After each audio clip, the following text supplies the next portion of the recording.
Hello everyone, myself Ashish Desai, Assistant Professor, Mechanical Department. Today I am presenting here the product design engineering. So first of all, we look at the learning objective. First learning objective is to understand the newly developed various stages of product design. Second learning objective is to know various technologies involved in the product design or development. So after this session, the some learning outcome is there. So this first learning outcome is the student will be able to explain the various phases of product design. Second learning outcome is the student will able to aware about the new technologies for the product development process. So first of all, we look at the product design. So product design describes the process of imagining, then creating and iterating products and addresses the specific needs in a given market. So that picture indicates that product design. Actually, we are imagining a product and which can fulfill the requirement of customer. Then we go for manufacturing, and then we launch into the market. So this is the product design. This is the stages involved in a design process. So this is the idea generation path. So whenever the idea generation path is there, so we have to consider the different stakeholders like the customer, employee, or that operator, or can say the manufacturer, competitors, and then we go for the alternative solutions, and then you select the conceptual and getting into the feasible analysis. So in feasibility analysis we go for marketing survey, then we go for economic analysis. So different type of analysis is there. Then we go for marketing strategy. So here we can decide the different factors regarding the size, shape, as well as color, and who what is the season behind, what is the season is there. So according to that we can sell and increase volume of product. Then we go for design and development. So after some strategy we have decided there, then we go for development stage of different product, and then we go for the uh, prototyping for testing purpose. So nowadays the additive manufacturing is there, so that methodology we can use here, and we can produce a product, and after that we can some changes will be done, and then we go for final product production. So after this fulfillment of this overall the customer requirement, then we go for launch. So after getting the feedback from the customer, we can improve the all the product, and then again we can relaunch the products. So this is the design process life cycle. So this is the product development process. Now we enter into the product development decision channel. So in that there is a main concept generation is there. So whenever the concept generation is there, so we have focusing different elements, the product requirement from the customer, then conception of 3D design, then we go for competitive behavior, or can say competitive benchmarks, then we formalizing by the different strategies like brainstorming, group session, group discussions, then uh, different surveys from the customers, or can say uh, conceptualizing products. So after this we enter into the uh, feasibility study, and then we have different feasibility studies there. So according to we go for the technical analysis, then we go for marketing analysis, then we go for economic analysis. So this is the chart is for concept selection. So while concept selection is there, so if it is having number of criteria is there, suppose this is selection criteria and this is your product. So suppose for the purpose of one product we have having this four ideas, that is concept A, concept B, concept C, and concept D. So we can formulate in a row, and in the column we have fulfilling the selection criteria. Suppose criteria first is regarding this, regarding the volume, then criteria 2 is the size, criteria 3 is the weight, criteria 4 is the color, and likewise we can put up the selection criteria over here, and then we can take a reference. If it is reference is available with market, otherwise you can put up 0. If it is not available, then we give in the notation minus plus. So if it is minus, minus means it having negative impact. So according to the concept and according to the criteria, we can, if it is negative impact is there, then you can take negative sign. If it is positive impact is there, you can say positive. And likewise you can measure here. So total positives and total negatives, and then we have formulating the total of this value. So which value is maximum, so you can select here net score, and then we go for selection purpose. So here uh, in this table we have observed that the four concept is there and only three are considered over here. This is concept D is not satisfy all this criteria. So this is regarding the concept generation. Now we enter into the feasibility study. So this feasibility study includes the economic analysis, or already I taught about this. This economic analysis is based on the CABR basis, that is the cost benefit ratio, then social cost benefit analysis, then green technology and green products. Then we go for technical analysis, then go for financial analysis, market analysis. So these are the analysis based on feasibility study. So if it is the product is fulfilling this criteria with these needs or this analysis, then we enter into the next, that is preliminary design. So in preliminary design we have to selection of material, then we can go for detailed design, then we go for development of testings, then we go for analysis of different sizes, then the selection of the suppliers, and then we go for process planning. So this we enter into the now process planning. So which process will fulfill the first one, second one, likewise you can fulfillment of this, and then we can go for cost planning. So here we can take the study of optimization techniques, and we go for the minimum cost, and then if it is design okay with the competitive as well as our sense, then we can go for prototype. So nowadays we already saw that the addition additive manufacturing is there. So with the help of additive manufacturing we can produce a product that is using 3D printer, and then we can take the scenario for the shape and size, and if it is possible we can take the testing also, and then if it is okay, then we go for final design for the manufacturing specifications. And in that manufacturing specifications we have to decide the lower tolerance, that limit and tolerances, that is nothing but geometric dimensions we can decide it over here, and then we can go for commercial production of this process. So this is related with our product design channel. So here we have take the decisions. Now for effective design process, we know that the if it is matches with the customer, then and then only the satisfaction is there. So then the volume of sale will be increases.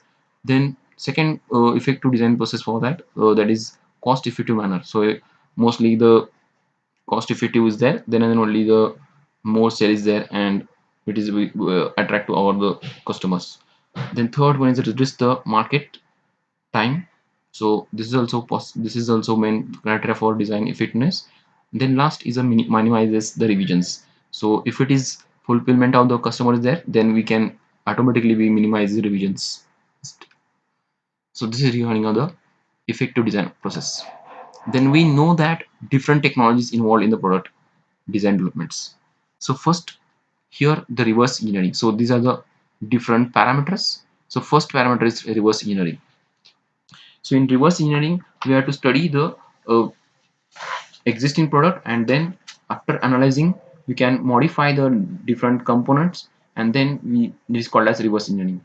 Suppose if the system is manually, so then we can offer to that the system will become into convert into pneumatic system, or can say hydraulic system. So likewise, we can changes in the that system and compile the product. So this is regarding the reverse engineering.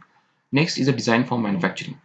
So when uh, the product is formed in a design section and go to the manufacturing section, so at that time the manufacturing system section is having number of problems, so that the faces by the that operator as well as this whole shop floors.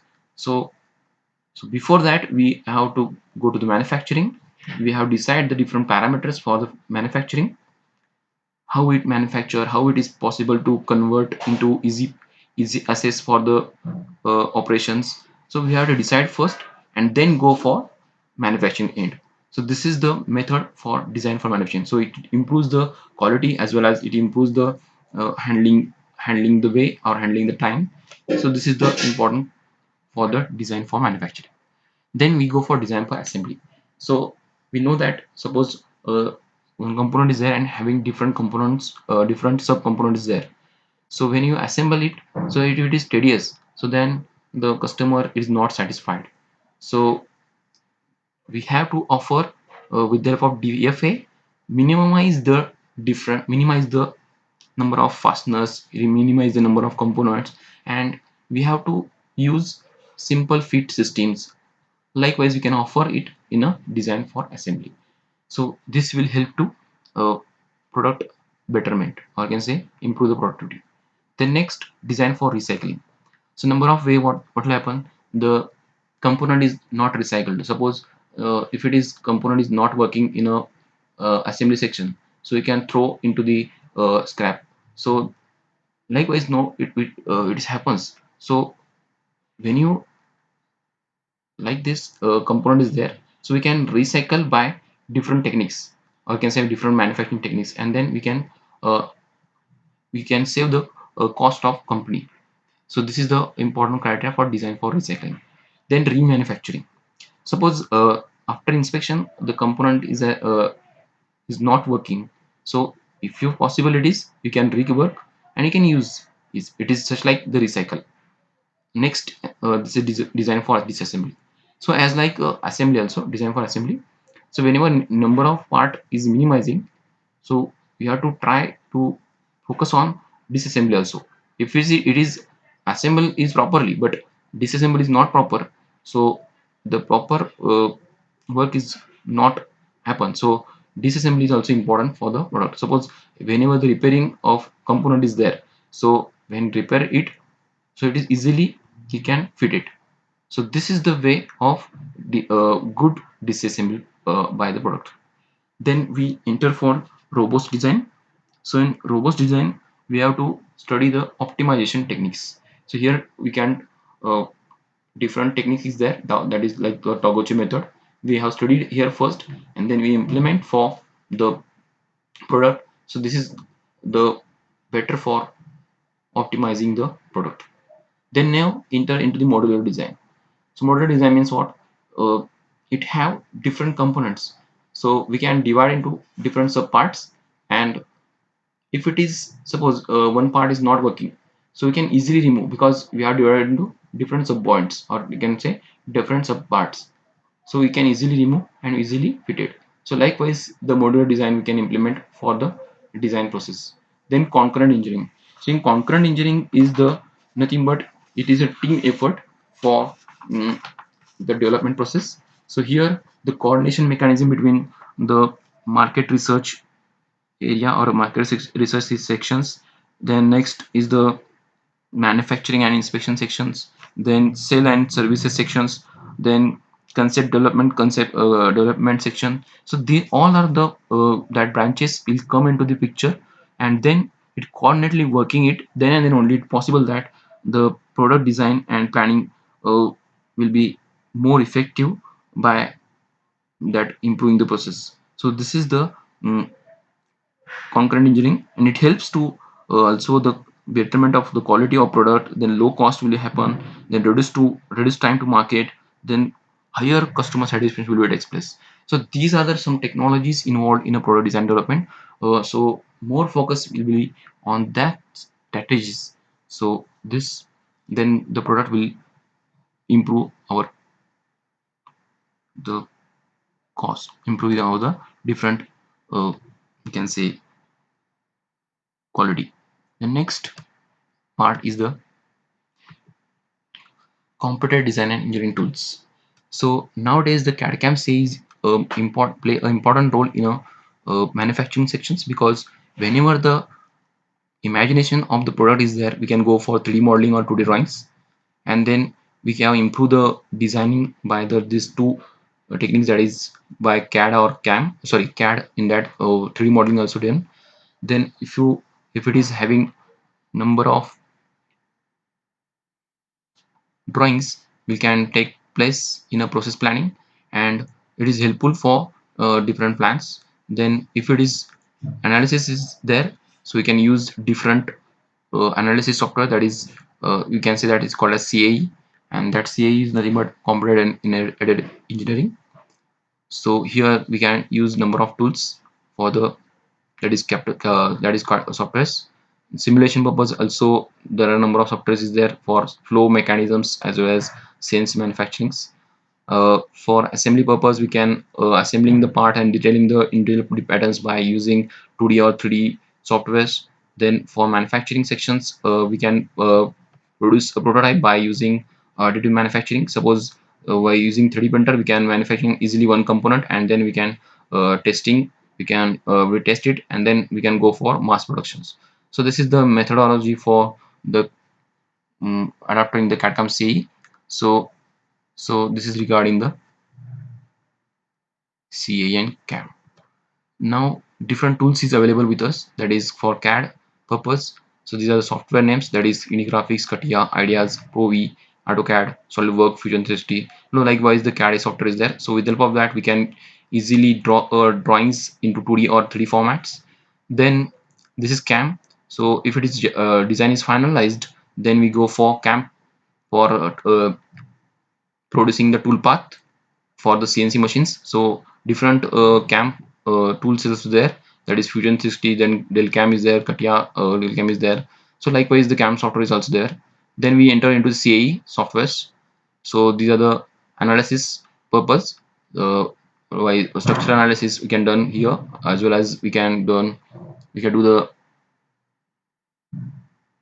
flow analysis or thermal analysis, we can take place with the CA tools. Then PLM, that is what product life management software, is also available with us. So that is Windchill, that is used for wind tunnel operations. Then Iman, then Team Centers, then Innova. So these are the PLM softwares we can use here. So this is related with a small introduction about the product design engineering. So thank you. So after the next section, we discuss the introduction of 3D, CAD, and CAM CE. Okay, thank you.